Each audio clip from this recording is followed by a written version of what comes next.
Today I want to show you how to place limit and market orders on Interactive Brokers website, and I want to explain what is the difference between these types of orders. First, what is the order?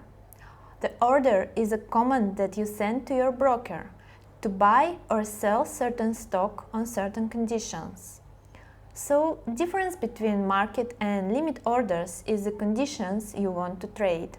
You should use market orders if you want to buy stock right now at the next available price.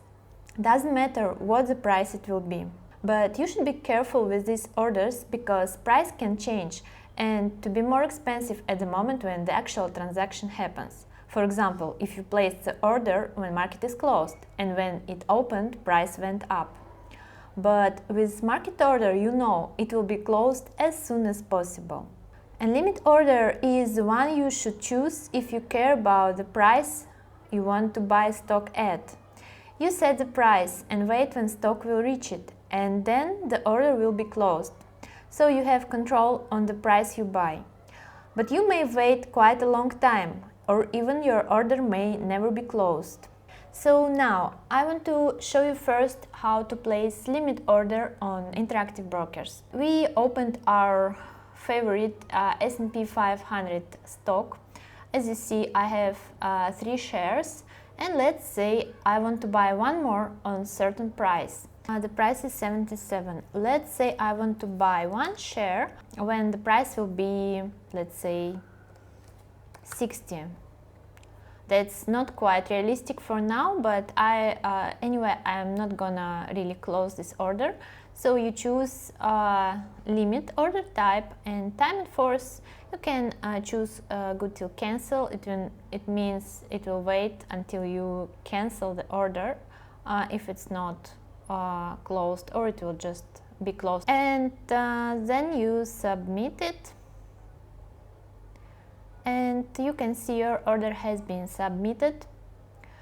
Now, if you want to, let's say, cancel it, if you decided that you changed your mind, you can find it in menu Trade and Orders and Trades. You can see you have this little number here that identifies that you have one new order opened.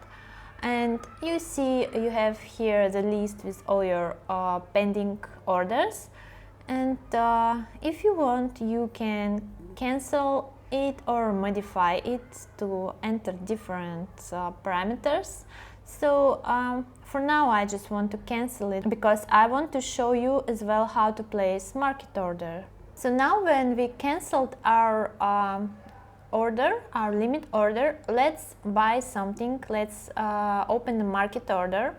Let's go to trade and order ticket. I want to try something different. Let's say this time let's buy Toyota stock. So let's select market here in order type, and here I will select good till cancel again. So I want to buy it for $70, and now I click submit my order, and you can see it was immediately filled. I got the share of Toyota, and I will even get some dividends later, even from this small amount. That's it, quick and easy. And if you found it useful, watch the next video, how to deposit your Interactive Brokers account with your Revolut.